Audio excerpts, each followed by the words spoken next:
E nós queremos deixar aqui agora um trecho da palavra de Deus, uma porção da palavra de Deus para a meditação dos irmãos.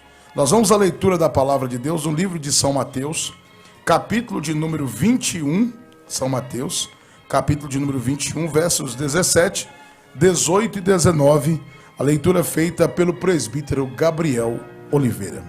A palavra do Senhor nos diz assim, pastor: e deixando-os, saiu da cidade para Betânia e ali passou a noite. E de manhã, voltando para a cidade, teve fome. E avistando uma figueira perto do caminho, dirigiu-se a ela, e não achou nela senão somente folhas, e disse-lhe: nunca mais nasça fruto de ti para sempre. E a figueira secou imediatamente. Presbítero Gabriel e ouvintes da programação, essa palavra ela é muito séria e nos traz uma responsabilidade muito grande. Por quê? É sabido que às vezes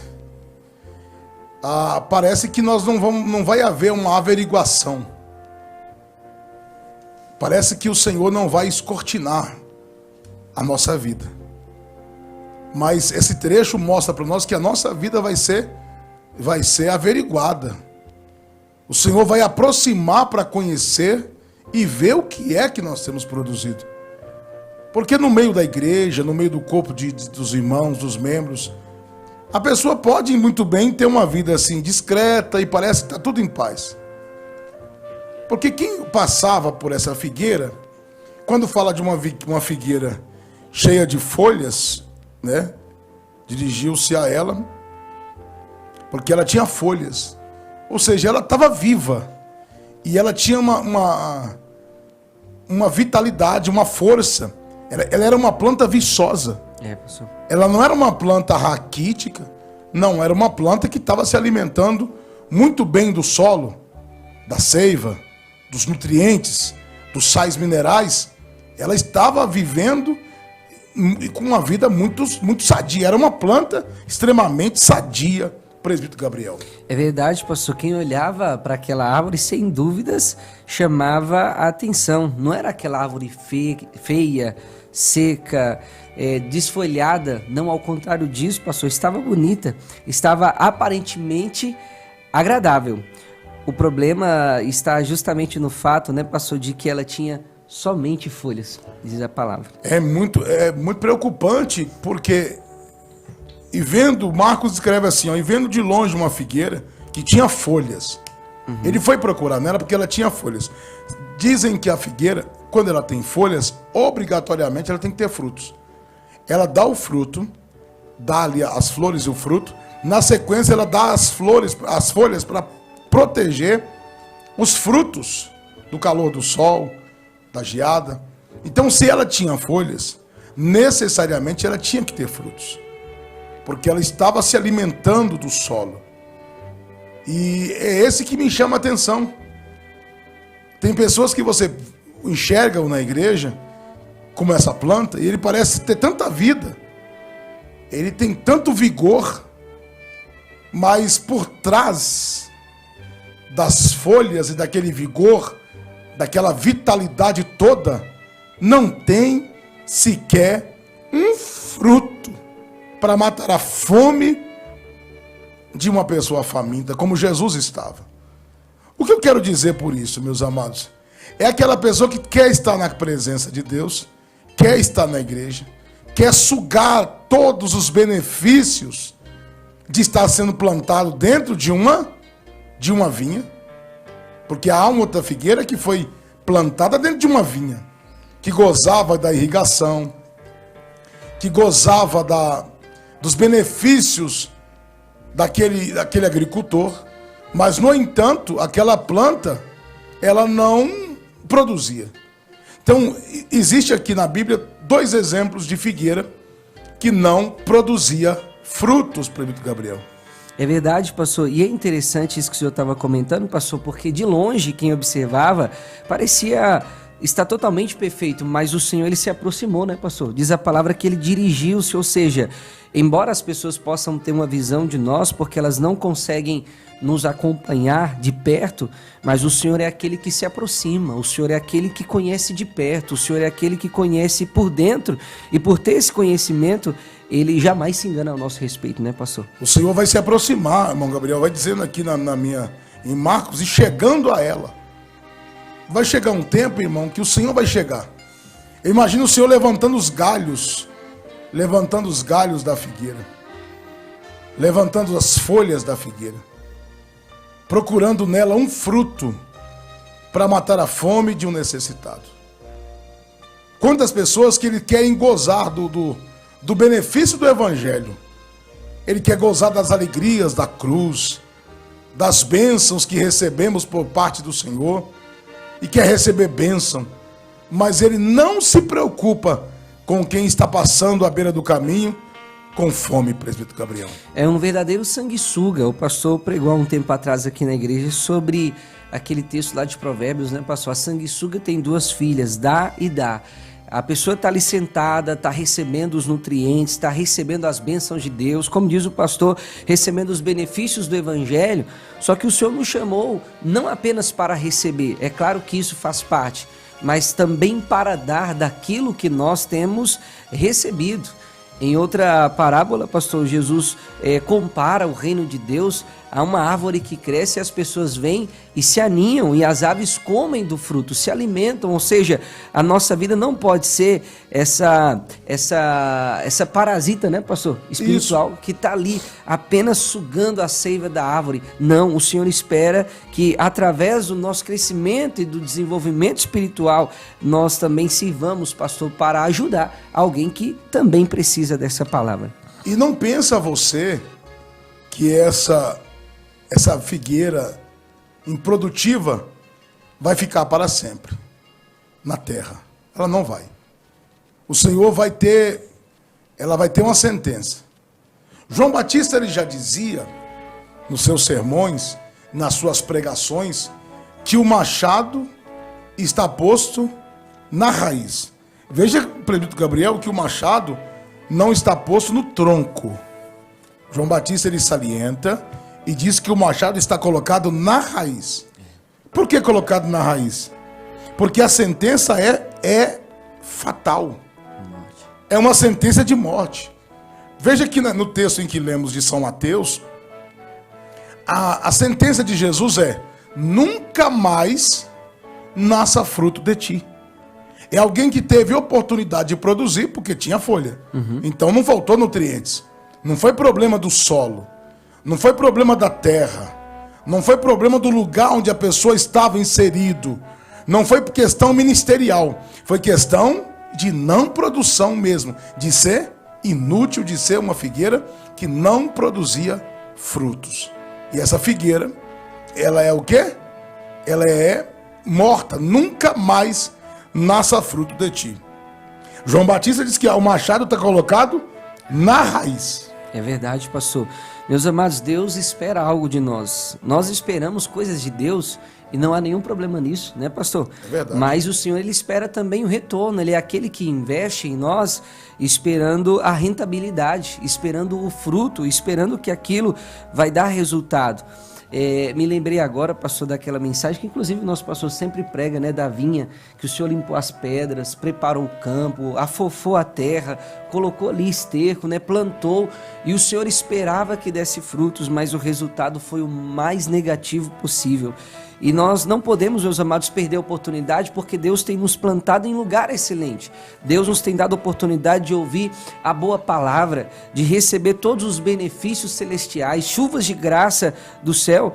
Mas aonde está o nosso fruto? Aonde está aquilo que nós estamos entregando ao Senhor? Que Deus nos ajude, pastor, para que nunca nós venhamos receber tal sentença dessa da parte do Senhor. A sentença de Deus, ela é tremenda. Eu preguei essa mensagem na convenção, da vinha também, mensagem que o nosso pastor prega sempre, mas no capítulo 80 foi o texto áureo que fiz a leitura. Salmo 80 diz assim, ó: por que quebraste então os seus valados, de modo que todos os que passam por ela vindimam? Aí eu li o versículo 13, o javali da selva a devasta, e as feras do campo a devoram. O Senhor agora também falando da vinha, colocando a vinha e a figueira na condição aqui de Israel, da igreja também para nós agora, na aplicação da Bíblia para nós hoje. O Senhor é aquele que fez a cerca, que plantou a vide, que plantou a figueira, que cuidou da figueira, mas Ele é o mesmo Deus que quebrou a cerca. É o mesmo Deus que abriu a cerca e ordenou e permitiu que o javali, que é o símbolo do devorador, o símbolo do destruidor, daquele que devasta. O javali, ele é um animal totalmente devastador. Ele come de plantas a pequenos animais, a grandes animais. O javali, ele é carnívoro, come o animal morto, pútrefo, come as plantas, e o javali da selva entrou na vinha e destruiu. Portanto, irmãos, o Senhor veio procurar frutos. E esse fruto não pode ser qualquer fruto. Como é que João Batista diz, irmão Gabriel? Produzivos, pois... Frutos dignos, né, pastor? Frutos dignos de arrependimento. Frutos bons.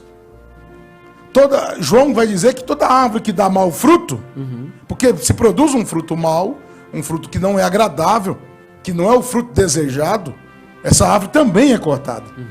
Então, irmão, é muito sério fazer a obra de Deus. Tem que ter compromisso no que faz, seriedade no que você faz. Diz a Bíblia que aquele que faz a obra de Deus relaxadamente, ele tem consequência. E aqui tem outro caso, olha. O primeiro caso, nunca mais nasça fruto de ti. O segundo caso, o machado está posto. E o terceiro ponto aqui é Lucas 13. Um certo homem tinha uma figueira plantada na sua vinha e foi procurar nela fruto, não achando. O que eu entendo com isso? O Senhor está dizendo que muitas das vezes Ele investe no homem, Ele aplica as bênçãos, Ele abençoa, Ele fertiliza o solo, Ele prepara o terreno, porque é uma vinha cercada e uma figueira plantada, ela está sendo cuidada. Mas quando o Senhor procura em nós frutos, o Senhor não acha. Eu fico um tanto quanto preocupado quando leio esses textos. Em casa ainda, o Senhor tocou para nós refletir um pouquinho sobre essa vida tão inerte, improdutiva, que não faz nada para a glorificação e crescimento da obra de Deus. E é verdade, pastor, não faltou recurso, não faltou nutriente, não faltou investimento e não faltou também, né, pastor, a oportunidade. O Senhor não está sendo um Deus sem misericórdia, não. Nesse texto que o senhor leu, né, pastor, no versículo 7, diz que há 3 anos o vinhateiro ia lá procurar fruta, ou seja, ele deu tempo, né, pastor? O tempo foi dado, não, vamos esperar.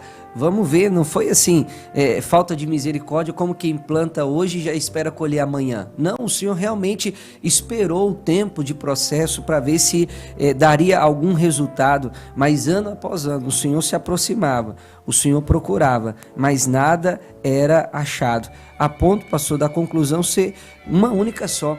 Essa pessoa está ocupando a terra de forma completamente inútil, né, pastor? Meu Deus, é lamentável você ouvir isso. Há 3 anos eu venho procurar, não é uma vez só. Eu tenho procurado frutos há muito tempo, mas não há produção. Aí a sentença vem, corta, porque ocupa ainda a terra inutilmente. Ô irmão, ocupar a terra é ocupar espaço, é ocupar o espaço da bênção, é ocupar o lugar, é alguém que está ocupando o lugar de um presbítero que pode produzir melhor do que você. É alguém que pode ocupar o lugar de um pastor que pode produzir mais do que você. E você fica aí no campo improdutivo. Meu Deus. E o Senhor está dizendo assim, eu tenho alguém, Saul, melhor do que você. E tem, pastor. Foi assim que o Senhor disse para Saul? Foi, pastor. O Senhor já tem preparado alguém melhor do que você. Isso é muito preocupante. Porque a pessoa pode olhar para a aparência e dizer assim, não, eu tô cheio de folha, né, pastor? Eu tô bonito, olha como tá a minha aparência, né? Mas o Senhor, ele não é comprado pela nossa aparência. O Senhor, ele enxerga o homem por dentro. E aí que tá o grande perigo, pastor, que quando a árvore cresce, fica bonita, né? Cheia de folhas, ela começa a se achar insubstituível, como se aquele lugar fosse uma cadeira cativa. E não existe isso no reino de Deus. E aí, irmão Gabriel, aponta para Jesus vindo procurar fruto. Não foi o homem. Ou seja, para os homens a planta estava 100%. Estava tudo normal para o ciclo humano. mas o Senhor veio averiguar. Muitas vezes para nós, para a igreja, para as pessoas que olham para você, o enxerga como um grande obreiro, como um grande homem, como uma grande personagem. Mas o Senhor, ele vai escrutinar. Ele vai olhar, ele vai examinar, ele vai olhar e procurar frutos. Aí vai dizer assim, e responde, por que ocupa a terra inutilmente? E respondendo ele, disse-lhe, Senhor, deixa este ano, até que eu a escave em redor e a esterque. Se der fruto, ficará. E se não der, depois a mandarás cortar. O que eu quero dizer aqui agora é que parece que todos nós estamos nessa última fase, nessa última oportunidade.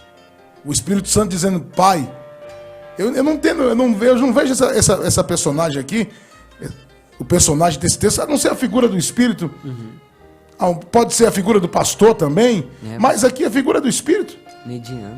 Mediando, pedindo a misericórdia. Deixa eu escavar. Deixa eu cuidar mais um pouquinho. E vamos analisar mais uma chance. Quem sabe Deus está dando a última chance para alguém. Depois vai vir o juízo final. Se der fruto, ficará. Se não der, porém, será lançada fora. Meu Deus, a oportunidade está sendo colocada diante de nós. E vamos aproveitar, né, pastor, a oportunidade. Pastor, só ler o texto, o senhor me permite? Amém. 2 de Pedro, no capítulo 1, versículo 5, porque tem muita gente que fala assim, não, agora eu já entrei na igreja, aceitei Jesus, agora estou garantido, né? E é justamente esse ponto e não produz nada. Mas 2 de Pedro 1, 5 diz, e vós também pondo nisto mesmo toda diligência, ou seja, para dar fruto, dá trabalho, né, pastor? Dá trabalho, toda diligência, acrescentai a vossa fé, ou seja, agora você creu em Jesus, creu no Evangelho, mas não para aí, acrescenta a essa fé a virtude, e a virtude o conhecimento, e ao conhecimento a temperança, e a temperança a paciência, e a paciência a piedade, e a piedade o amor fraternal, e ao amor fraternal o amor. Aí no versículo 8, pastor, ele diz assim, olha, porque se em vós houver, não apenas houver, mas ele diz, e abundarem estas coisas, não vos deixarão ociosos nem estéreis no conhecimento de nosso Senhor Jesus Cristo. Então o cristão ele não pode ser estéril, né, Pedro Gabriel? Ele está na presença de Deus. Ele precisa ser um crente que produz. É tão fácil, irmão, pedir Deus graça, ser uma pessoa produtiva. Às vezes a pessoa produtiva ela não tem nem tanta aparência. Já viu aquele pé de laranja? Ele não tem tantas folhas, mas os galhos estão curvados de tanta laranja. Meu Deus, às vezes até quebra um pedacinho do galho. E depois para se recuperar não é fácil daquela carga de frutos. Uma vez eu fui aqui na chácara da igreja e tinha um pé de caqui que ele deu tanto caqui que ele quebrou as galhas, desceu. As galhas foram no chão. Quem passava não via a aparência, mas ele estava tão cheio de frutos. Assim são pessoas que estão no ministério, que não são vistos, que não estão na mídia como nós estamos aqui agora, mas que estão agora distribuindo folhetos, estão limpando uma igreja, estão agora limpando o salão, preparando para o culto da noite, porque na igreja dele não tem ninguém para limpar a igreja. Ele está lá limpando nessa hora da tarde, limpando os móveis, ninguém vê, mas o Senhor enxerga, e Ele sonda, e Ele vê os frutos que tu tem produzido. Ô, pastor, o senhor me fez lembrar de um caso de uma irmã que estava aqui num culto, era um culto pela manhã, pastor, e o irmão estava ministrando a palavra, o pastor naquela ocasião pregando a palavra, e passou uma revelação para essa irmã, de que ela sempre fazia esse trabalho, pastor, de distribuir panfletos, mas na visão dela ela não conseguia enxergar, né, um fruto, um resultado, só que o Senhor mostraria àquela irmã, né, e ela teve um sonho, ela deitou-se para dormir e viu, pastor, um ramo, né, de um pé de maracujá, cheio de frutos. Né? Ou seja, aquele trabalho dela ali no anonimato, né? Aparentemente assim, meu Deus, eu estou fazendo aqui, estou aplicando a diligência, mas aonde está o fruto, Senhor? E o Senhor mostrou para ela, continue trabalhando diligentemente, porque eu estou vendo o seu fruto. Né? Esse é o Senhor Jesus, que Ele vai em cada planta, em cada crente, procurar o seu fruto. Hoje Ele está aqui procurando o fruto do pastor Jefferson, do presbítero Gabriel, do Rubens, do Joel, do Mateus, e de você do outro lado. Essa palavra também é para você. O Senhor está procurando frutos em nós.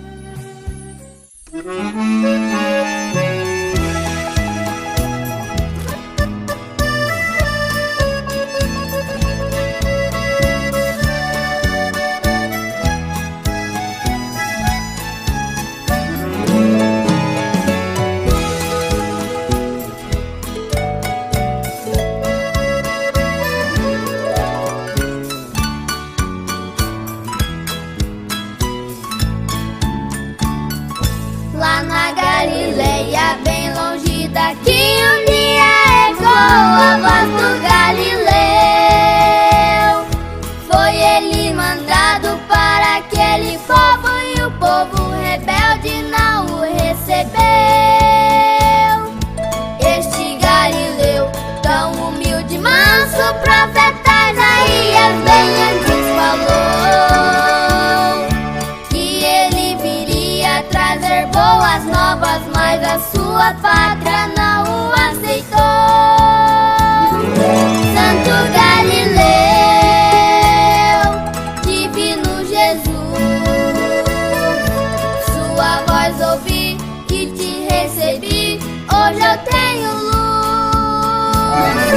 Santo Galileu, divino Jesus, sua voz ouvi e te recebi, hoje eu tenho luz.